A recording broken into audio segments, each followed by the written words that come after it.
Hello, everyone, and welcome to Watch Your Story. I'm your host, G.W. Tolley, and today we have a very special guest with us.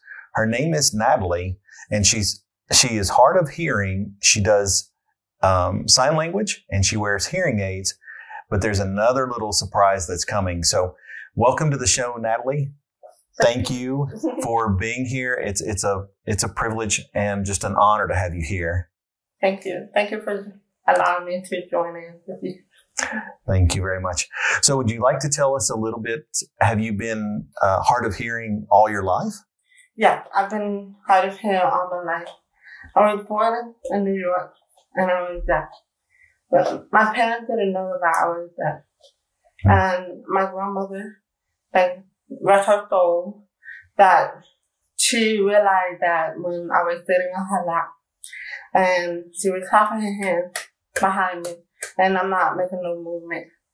I was like, looking, watching TV, and my grandmother told my parents, she said, "Now you can't hear." And my parents like, "What do you mean?" And my grandmother said, "She just can't hear because I'm clapping and no sound in her ear." And then so my parents started taking me to the doctor, getting the report, trying to figure out why I was deaf. And trying to figure out if it's on my mom's side or if it's on my dad's side of the family. We don't know. We still don't know. We have to do more research, but it's scientific. But I would like to know and understand why I became deaf, but no one can answer but God gave it to me. And he put us for being deaf and hard of hearing for a reason. I can't blame myself to be that way, but I have to be proud of myself because I'm hard of hearing. While I was still having hearing, I didn't have a hearing aid. I was learning how to read lips. I was learning how to hear, going to speech therapy, going to audiology, going to a special school in New York with all different hard of hearing staff. And there was no sign language. And when I moved down to Florida in 2001, and I was into one of the classes, just all day classes, and there was like all hard of hearing, definitely hard of hearing, just like me. And then it was all oral. I didn't learn sign language, nothing. Until I got to middle school, I still every person knows sign language. I was like, I'm the only one that know how to do sign language. And then I said, you know what? My mom, one day I came home, my mom said, "Here, I have a book for you that I used it when she was a teacher. She was a paraprofessional teacher to help with students with special needs." So I began to read. I taught myself how to do sign language. Wow. I learned from other friends how to do sign language. I learned from a teacher how to do sign language. And as I learned sign language, and she said, "You should smart to be in that class, just to be sitting there all day and know everything you can do, your work." She said, "I'm going to have to put you with the other kids who are regular." And I was like, I'm nervous because I don't want to move to that position because I feel like my disability is going to stop me, or another friend who I don't know will make fun of me. So I had accommodation and I had an interpreter, but always there in every class I needed. And I feel like that's my safe person I can trust or who I can be comfortable to learn sign language. And all through up to high school, I do have some struggle time. People make fun of me, or because I read lip, or because I can't hear. But I had to learn. I'm not the only one. I had other people that have different disabilities, not only deaf and hard of hearing. A lot of time, and I had accommodation that make it easy for me to allow me to learn just like any other kid.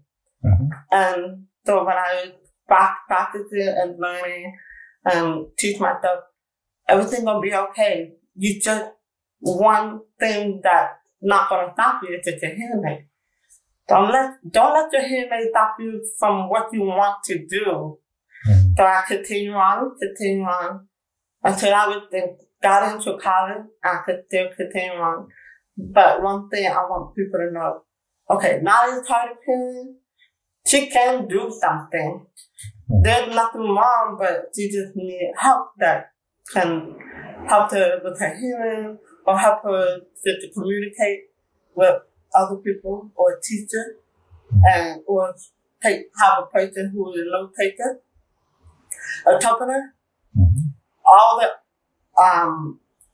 things that I can ask for, they will do it for me. And I have to do the same thing to make myself feel that, okay, I can do it. If I can do it, the next person can do it who is deaf or hard of hearing or any disability. And so I continue on and continue on throughout my life. And I never stopped it. If I see another person in public and they say, oh, you're deaf? I don't show my hearing aid, but I was dying. And I say, you're deaf? And they say, yeah, I'm deaf. And that's how we flow through between the hearing world and the deaf world. So they can understand what it's like be out in public to see another person who is deaf and hard of hearing. And it's easy to blend in because they understand what we have in common. Yeah. And it's amazing because you're a teacher. Yeah. And you're teaching other people that it's not a disability that you can overcome. And that's the thing. It's a mindset where you have other abilities because when with the ears, your eyes will pick up and also where you read lips. Now, how did when the pandemic happened with people wearing masks, how did that come into play where you read lips? During the pandemic, it was difficult. It was not easy for a person who's deaf completely or who's deaf and hard of hearing that we have to wear masks, but it was difficult because for myself, I could hear myself with my mask, but I just feel like the way how I talk to other people that they can't understand what I'm saying. Mm-hmm. So I have to do it with my mask. I have to put them down and talk and put them back up. Yeah. Vice versa with other people. Other people don't pull their mask down because they're that afraid. And I thought, I'm hard of hearing. I'm hard of hearing. Mm-hmm. Can you please help me? Some people feel. I said, what way can I write? That's the only way. Someone write, someone say, I understand because you're hard of hearing. I'm going to take it down and do it. Speak to me. I said, I read it. Help me. Mm-hmm. So throughout the pandemic for 2 years, wearing a mask, found another way to wear mask clear. That didn't work because it's so blurry. Mm-hmm. And this time I said, I can't do mask. Until my mom created an idea with the mask that I read lip to allow other people to know that person needs to put the mask down, read lip for that person. Yeah. And other people, okay. There's some people know sign language and they can I help you? And I said, okay, I felt better now. I felt calm. There's a connection that they can understand. I can find back to them whatever I need or something I'm confused and to help me. Mm-hmm. So the whole time during COVID, I thought, okay, I'm feeling better. I didn't have healing. It was old. So I was happy I had the opportunity to get free hearing aids to help me for my better hearing and still can talk during that time with the mask and still continue on. Wow. Now, when the pandemic happened, did that give you where you didn't know what was going on and did it cause panic or something else? And how did you get through that situation? The it was frustrating because people don't understand how I have people who are definitely hard of hearing to go through it, through the COVID. We didn't know when COVID hit. So it was frustrating and confusing for myself. I was like, I told my parents one time, I went to the house, I said, I didn't make myself to be hard of hearing. My mom stopped her right there. She said, you don't have no choice. God gave it for a reason. And then I said, I'm so angry, I'm so upset. Because I was like, it's not what I wanted to be going through the pandemic with the mask. I said, why can't we just take it off and then to talk? But I'm not the only one that can't talk because there's other deaf person that can't speak. So they have to stand. But what way to help people who need to wear masks during COVID? So when I do other stuff, I don't know how long the COVID going to happen during the pandemic. So I just continue my job, finding an option to wear clear mask. And see if this gonna work, to find different ways to help me so I can understand and read from other people. Sometimes I'm about to tear people down and just speak for me. And then I did that's my thing. Wow. Now you talked about your mom, where she stopped you and to watch your words. How did that help you in your faith? Were you always have faith, or how did that? So I went in the room and I sat down. I said, God, is this what you brought me in this life? Because I'm deaf and hard of hearing. I understand what my mom was telling me because she had 4 of us who was hard of hearing. Wow. So I said, I'm not the only one that I'm glad I have a brother and sister. So I told myself, you're not alone. You're definitely just by one disability that's just not going to stop you. You can continue on. So that's her favorite word, have faith. No matter what you do, don't let people take you over because you're hearing. I said, okay, Mom. But I was a child, like quiet, and I observed a lot. And I told myself, I need to speak up more. I need to let other people know that you're not the only one. Just because you can't blame God for what you is now. You can't blame God for Him giving you, you just don't know. Things happen in life. So I said, this is me. I'm definitely hard of hearing, and I'm proud to be definitely hard of hearing. And I would love to see whoever needed so they don't feel uncomfortable or feel they have to hide because one thing is the disability. Yeah.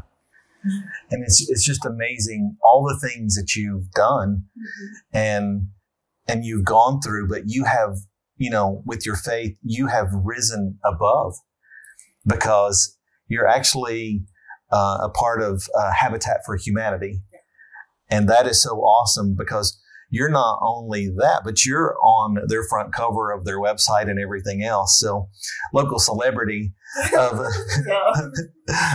what you're going through. Would you like to share a little bit about how you serve? Yeah. Okay. I started Habitat last year in March. I didn't know how the plan goes, but I stayed with my parents during the pandemic. So it's your time. I told my mom, I said, I don't want to go nowhere. I'm comfortable staying with my parents. I was like, oh, no, you're not. You're leaving. I said, oh, okay. But I didn't know where to take that place because I moved a lot all my life. It's not even my daughter was born, but at my young age, I was learning a lot. So I told my mom, I just can't get a place to stay because my life is not together. My credit is not good. So I want to try Habitat. Try to apply it because you never know what come out because God can tell you this is it. Yeah. So I went and I applied. I said, okay, Mom, I'm researching. And then I went to the orientation, and they told me that house. I said, okay, Mom, I'm driving to the house. And I said, this is the only one house that's there. I don't think, it's probably yours. I said, okay. I said, I don't know. But she said, it's yours. And then I said, okay, fine. But then, so after the practice through Habitat, I was volunteering for 200 hours. Mm-hmm. I had family help. And during that time, I was doing hours, volunteer hours. At the same time, when I hear about Habitat, they sit there and they study with God and everything. I feel part of it, and because it's the community. Wow. They do. While I was there, I was happy. At the same time, I'm nervous because I feel like if I'm not doing it the right way, I'm about to lose that brand new house that they just built. Mm-hmm. During that time, I told my mom, I said, Mom, I'm just nervous. I said, don't set yourself low. You can do it. Have faith in God. I said, okay, fine. The same time during the pandemic of last year, and I told my mom, I said, I'm going to find my path. I want to go where I want to be comfortable to go to a different church. Okay, that's fine. So I went. At the same time, I said, because during that time I had so much going on in my mind, and I was still on my process get into my house. So I said, I need to go to church. I have to go to church because if I sit there and listen to God and listen to the story or listen to the songs, I will cry. It's just how amazing God put me, because if it wasn't Him picking me to get into the house, He could have picked somebody else. Or if I don't do what's right for me to go in the right path to listen to God. So I stand every Sunday and I say, God, whatever you do, I'm going to go where I have to go, your word. And I followed it. And I kept being doubtful every time. It's just, my girlfriend did stop on to keep on.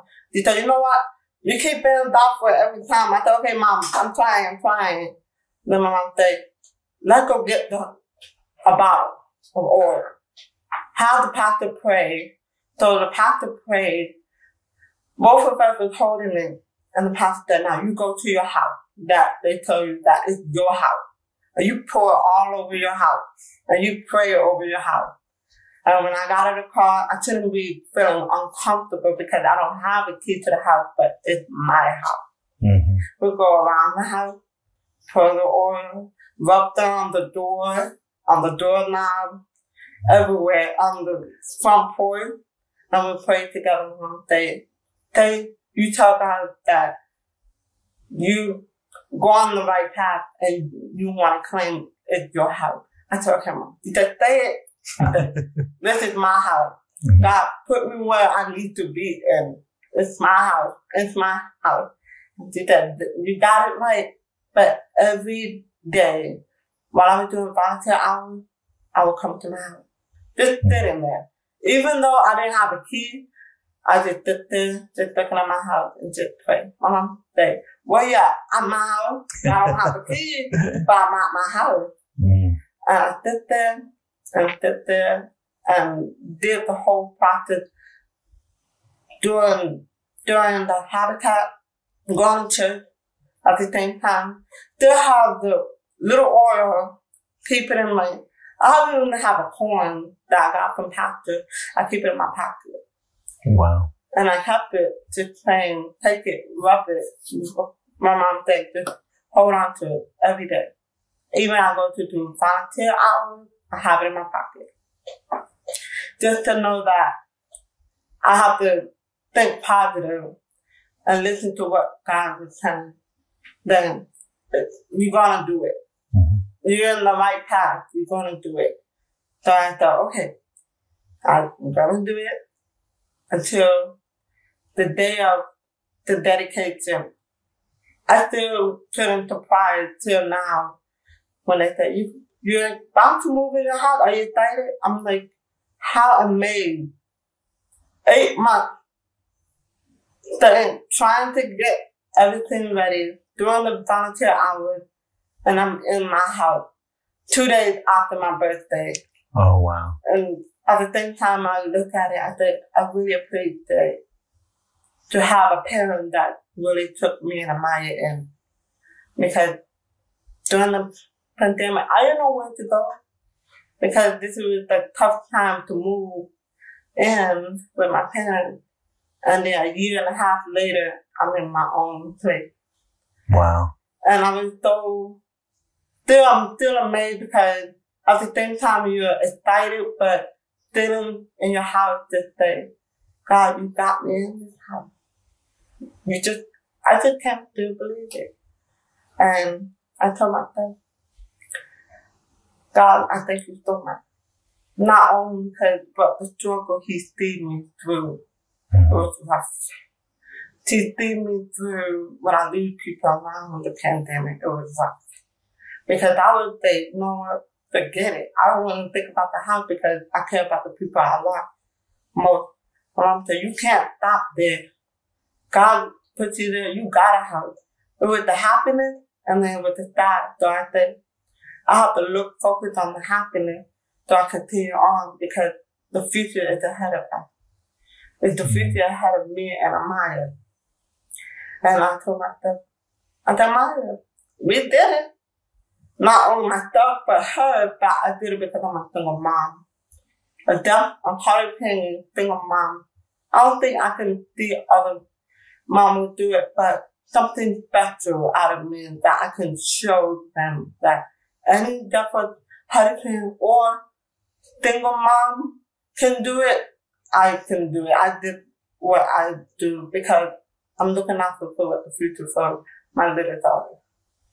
And I was really, because that situation, I was happy because I didn't thought that where I was going to be. I thought I was going to stay with my parents for the rest of my life. And they probably need me or I need to take care of them.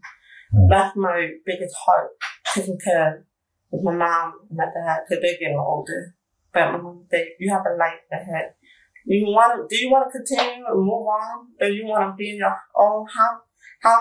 I said, okay, fine. I said, I have no choice, but you're right there. My parents were there throughout the whole time. When I was doing volunteer hours, I was so excited. I was always coming home with good news until the day I was so excited. I'm so happy till now. Till now. And I wish that the people who I love can see how accomplished I made it here now. Because if it wasn't for them to see, when I made that phone call, I said, I'm getting ready to get in the process of a house. I would just tell myself, they're not there, but you can always tell them in heaven because there's a heaven there. There's always God everywhere. If you have to talk to somebody, God will be there. You just have to sit and listen. Yes. There's a voice there. Yes. You can hear it. And when you listen, you go for it because He's telling you something. Yeah. And when I listen, I said, okay, He means something. If He repeats again, you better do it now or you lost the opportunity. Yeah. Or you're not doing what He's commanded to tell you something. To go for His. Yes. That's amazing. And that's such wisdom because when we are obedient, He moves for us. Yeah. But when we're disobedient, it also kind of will either stagnate us or taken away. Yeah. And that's why you don't always take advantage of it. Yes. You just got to do what's right. And what He tells you. Yeah. Because when He opens a door, we just have to walk through it. We don't have to understand it. Yeah. And that's what amazes me so much with you is the purpose and the things that the things and your accomplishments and the things that you're going through. Now, how old is your daughter? She's 3. She's 3. Yeah. Now, 3. She's in school. She's learning. I'll be trying to teach her how to do sign language. When she was young, she learned to say 1, 3. Basic sign, because I want her to know that her mom is suffering from a period. So she can understand, okay, I have a mom who's suffering from a period, but I can also help my mom what she's going through. And she's a funny little girl. She has such a big personality. And I always have to make sure I go to church, she goes to, so she can know who God is as she grow up. This is part of family generation. Teach the young ones, young children, know about God, Jesus Christ. And after generation after generation. And that's what I'm doing now. That's amazing. Now, let me ask you a question. Do you have anything for the viewers that's out here that you would have something that you would want to tell them? Just look right there at that camera. Use your sign language and don't be afraid because you're disability. You'll be all right. You'll be fine. Just knowing that you should be proud for the fact that you're disability. If you're deaf, you're hard of hearing, any disability, just know that you can fight it. You can do what other people doing. You can do what they do. And continue on and always believe in God. If you believe in God, He will do what you need. He hears your voice. He hears what you need. And He will open doors. Just follow His path and have faith. Amen. Amen. I want to say thank you for being on the show. I really appreciate this because it's really dear to my heart because I was hard of hearing when I was young. And so then during the pandemic, I actually lost my hearing for 7 weeks. Oh. So the mask really was difficult for me. So thank you again. I really appreciate it. And everyone, stick around and we will catch you on the next Watch Your Story.